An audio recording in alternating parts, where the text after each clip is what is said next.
When I caught my son rifling through my jewelry box at 2 a.m., I knew everything had changed. He jumped when he saw me in the doorway, my late husband's watch dangling from his fingers like a guilty verdict. "Mom," he stammered, "I was just checking if you needed new batteries at 3 in the morning, in my bedroom, while I was supposedly asleep." "Put it back, Michael," I said quietly. He did, but the damage was done. The trust I'd built over 34 years of motherhood cracked like ice on a winter pond. If you're reading this, it's because I want you to understand how quickly love can turn into something else entirely, how the person you raised can become a stranger who sees you as an opportunity rather than a human being. My name is Dorothy Chen, and I'm 72 years old. Until 6 months ago, I lived peacefully in the house my husband Jim and I bought in 1978 on Maple Street in Sacramento, California. We raised our son Michael there, watched him graduate high school, college, get married to his wife Karen, and have 2 beautiful children. Sophie and Daniel. Jim passed away 2 years ago after a brief battle with cancer. The grief was devastating, but I had my routine, my garden, my weekly bridge games with the ladies from church. I had my independence and my dignity intact. I thought I was handling widowhood reasonably well. That was before Michael decided I wasn't. It started innocently enough, the way these things always do. Michael began calling more frequently after his father's funeral. At first I was grateful for the attention. The house felt empty without Jim's terrible morning singing and his habit of leaving coffee rings on every surface. "How are you doing, Mom?" Michael would ask, his voice heavy with what I initially mistook for genuine concern. "Are you eating enough? Taking your medications on time?" I assured him I was fine. I'd been managing medications since before he was born. I'd been cooking for myself since I was 12 years old. But Michael persisted with his questions, each call a little more pointed than the last. "Dad always handled the finances," he'd say, which wasn't true. Jim had been terrible with money. I'd balanced our checkbook for 4 decades. "Maybe I should come over and help you organize things." The first red flag should have been his sudden interest in my financial well-being. Michael had never shown any aptitude for money management. His wife Karen handled their household finances because Michael would forget to pay bills for months at a time. Yet suddenly, he was presenting himself as my financial advisor. The second red flag was how he talked about my house. "This place is so big for just one person," he'd muse during his increasingly frequent visits. "All these stairs must be hard on your knees. And the maintenance costs?" My knees were fine. I'd been walking up those stairs for 45 years. The maintenance was manageable. But Michael had started seeing my home not as the place where he'd learned to ride a bike and had birthday parties, but as an asset that was inconveniently occupied. The campaign began in earnest 3 months after Jim's funeral. Michael and Karen started arriving for Sunday dinners, armed with printouts from the internet about home accidents among seniors, articles about financial scams targeting widows, and brochures for senior living communities. "Look at this place, Mom," Karen would say, running her finger along imaginary dust on my perfectly clean mantelpiece. "It's so much work for you to keep up." They'd walk through my home like real estate appraisers, pointing out what they called safety hazards. The throw rug in the hallway where I'd never once tripped. The stepladder I used to reach high shelves, the same one I'd been using safely for 20 years. My garden tools, which apparently posed some undefined threat to my well-being.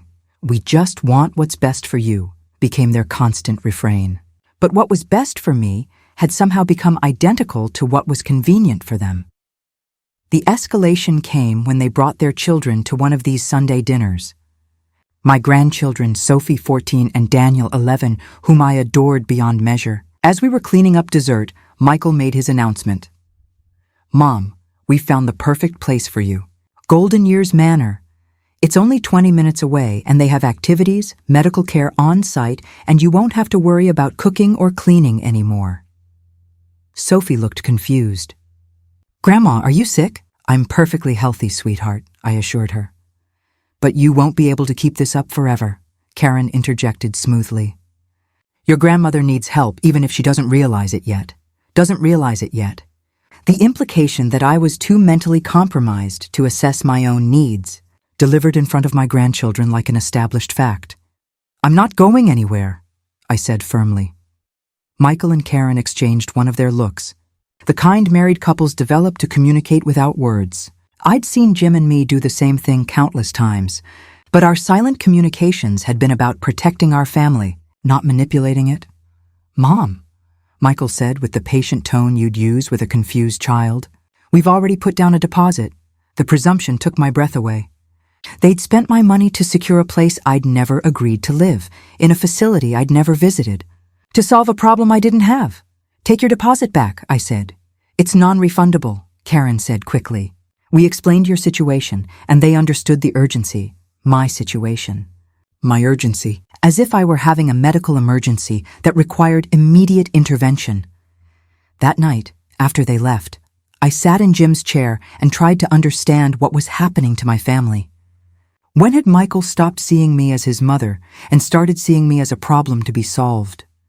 When had Karen, who'd once called me the strongest woman she knew, decided I was too weak to live independently?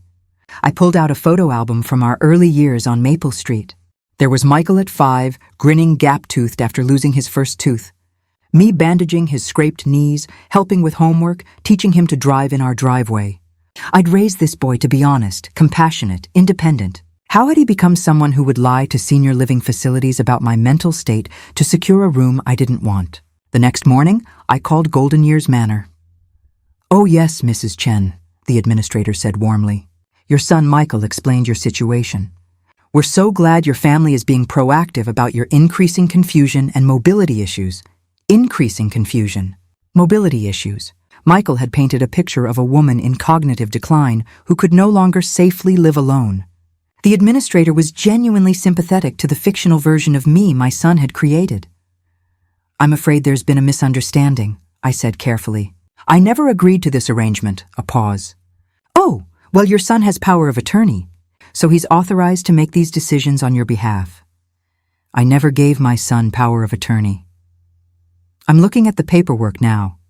"Mrs. Chen, it's signed and notarized," my signature, on documents I'd never seen. My heart started racing as the full scope of their deception became clear. I hung up and immediately drove to my bank. Patricia Williams, the branch manager who'd known me for 15 years, greeted me with a smile that quickly faded when I explained why I was there. "Mrs. Chen, I have to tell you, there have been some concerning changes to your accounts recently." She pulled up my records on her computer screen. 3 large withdrawals in the past month. $20,000 total, all authorized by someone claiming power of attorney. "Who authorized these withdrawals?" I asked, though I already knew. "Your son, Michael. He showed us the legal documents giving him authority to manage your finances due to your declining mental capacity." Declining mental capacity. There it was again, the fictional narrative of a woman too confused to handle her own money, too impaired to make her own decisions. "Patricia," I said as calmly as I could manage, "do I seem mentally incompetent to you right now?" She studied my face carefully. "Mrs. Chen, you seem as sharp as ever, but your son was very convincing. He had official documents, and he knew personal details about your finances that suggested you'd been discussing these matters with him." Of course he knew personal details. He was my son. I'd trusted him with information he was now using against me. "I need to see those documents," I said. The power of attorney paperwork was sophisticated. My signature looked authentic because it was authentic, lifted from documents I'd signed for entirely different purposes. The notarization was real, but the notary had clearly been deceived about what they were witnessing. "This is fraud," I told Patricia. "This is fraud," I told Patricia. "I believe you, Mrs. Chen, but we'll need legal proof to reverse the transactions." I drove home in a daze. My own son had forged legal documents to steal $20,000 from me. Money I'd saved over decades of careful budgeting, funds I'd planned to use for home repairs and gifts for my grandchildren's college educations. But the betrayal went deeper than money. Michael had told strangers that I was mentally incompetent. He'd created a false narrative about his confused, declining mother who needed to be managed like a child.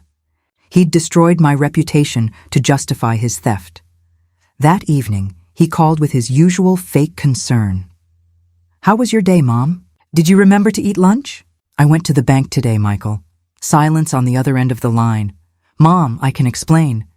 You stole $20,000 from me." "I didn't steal anything." "I'm managing your money because you're not capable of doing it yourself anymore." Not capable. The lie he'd convinced himself was true to justify his actions. Michael, I balanced our family budget when you were too young to count to 10. I've never bounced a check, never missed a bill payment, never made a financial mistake that cost us more than a few dollars in bank fees. On what basis am I suddenly incompetent? You're 72 years old, Mom. Things change. Things change. Not me specifically, just things in general. I was becoming incompetent by virtue of my age alone, regardless of my actual capabilities. Michael, I want my money returned immediately. It's already been spent on your care. The deposit at Golden Years, the moving expenses, the care coordination fees. Apparently there was a cost associated with destroying my life. I never agreed to any of this. You don't have to agree. Mom, that's what the power of attorney is for, the power of attorney he'd forged. The legal authority he'd created through fraud. In his mind, my consent was irrelevant because he'd manufactured the legal right to ignore it. That night, I called my lawyer, Robert Kim, who'd handled Jim's will and various real estate transactions over the years. Dorothy, I'm so sorry this is happening to you. Unfortunately, elder financial abuse by family members is increasingly common. What are my options? First, we need to prove the power of attorney documents are fraudulent. Second, we need to document all unauthorized transactions. Third, we need to establish your mental competency legally in case they try to have you declared incompetent. The irony was bitter. I needed to prove I was mentally capable of managing my own life to a court system that would automatically assume I wasn't because of my age. How long will this take? Months, possibly longer. And Dorothy, you should prepare yourself for the possibility that they might accelerate their timeline once they realize you're fighting back. He was right. The next day, Michael showed up at my house with a rental truck and 2 men I didn't recognize. What's this? I asked from my front porch. Moving day, Mom. We're here to pack up your essentials. I'm not moving. Michael walked past me into my own house. The decision's been made. We've closed on your Golden Years room, and we can't afford to pay for both that and this house. Can't afford. As if maintaining my home with my own money was somehow their financial burden. The strangers were already in my living room, wrapping my dishes in newspaper. Stop, I said loudly. This is my house. You have no right to be here. Actually, I do, Michael said, pulling out copies of the forged power of attorney documents. These give me the authority to make decisions about your living situation. I called the police. 20 minutes later, Officer Maria Santos stood in my living room, looking uncomfortable as she examined Michael's paperwork. Ma'am, she said to me, these documents appear to be in order. I can't stop them from moving you if they have legal authority. But the documents are fraudulent. That's a matter for the courts to decide. Right now, on paper, your son has the legal right to manage your affairs. I watched helplessly as strangers boxed up my life. 45 years of memories, Jim's books, the china we'd gotten as wedding gifts, photos of Michael growing up in this very house. Everything was being reduced to cardboard boxes by men who'd been paid to dismantle my existence. Where are you taking my things? I asked. Storage unit, Michael said without looking at me. You won't need most of this stuff at Golden Years. My things. My memories, my life, none of it necessary for the diminished existence he'd planned for me. Sophie and Daniel arrived as the movers were loading the truck. They looked confused and upset. Grandma, why are you moving? Sophie asked, tears in her eyes. I'm not moving by choice, sweetheart. Karen appeared at my elbow. Your grandmother is sick, honey. She needs special care now. She doesn't look sick, Daniel said, studying my face with the clear perception children sometimes have. Some sicknesses you can't see, Karen said smoothly. Grandma's memory isn't working right anymore. My memory was working perfectly. I could remember every lie they'd told, every manipulation they'd used, every dollar they'd stolen. As the truck pulled away with my possessions, I stood in my empty house and made a decision. I wouldn't go quietly. I wouldn't disappear into their convenient narrative of a confused old woman who needed to be managed. I called Robert Kim. They've emptied my house, I told him. Dorothy, do you have somewhere safe to stay tonight? I'm staying right here. In an empty house? It's still my house.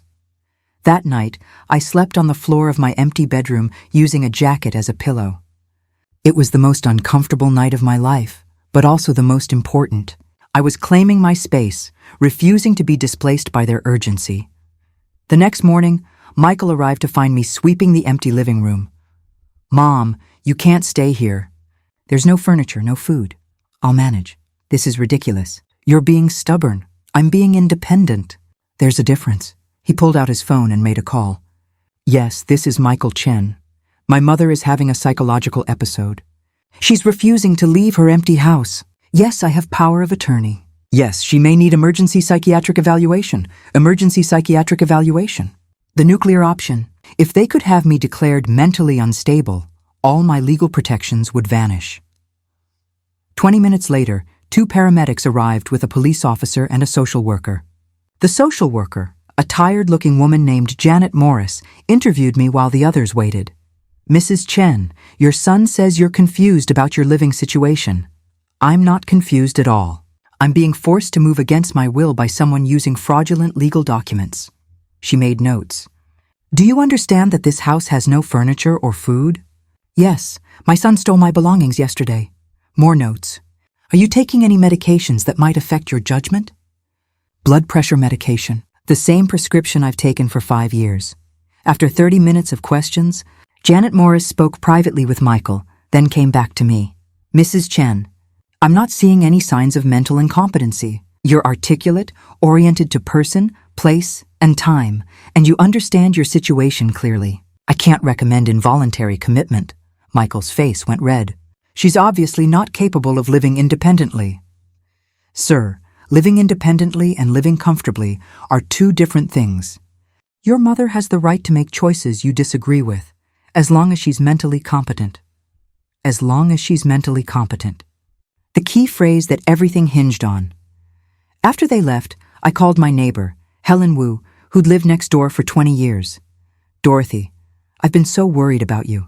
Michael told us you were having memory problems. Helen, do I seem confused to you? You seem like yourself, maybe a little stressed. I need a favor. Can you witness a conversation for me?" That afternoon, Helen sat in my empty living room while I called Golden Years Manor and canceled my admission. "Mrs. Chen, your son explained that you have dementia and aren't capable of making this decision. I'm recording this conversation with a witness present. Do I sound like someone with dementia?" A pause. "Well, no, but I'm canceling my admission and demanding the return of any deposits paid. I'll need to speak with our legal department." After I hung up, Helen looked troubled. "Dorothy, why would Michael tell people you have dementia?" "He'll tell people you have dementia. Because it's easier to control someone if everyone believes they're incompetent." The legal battle took 6 months.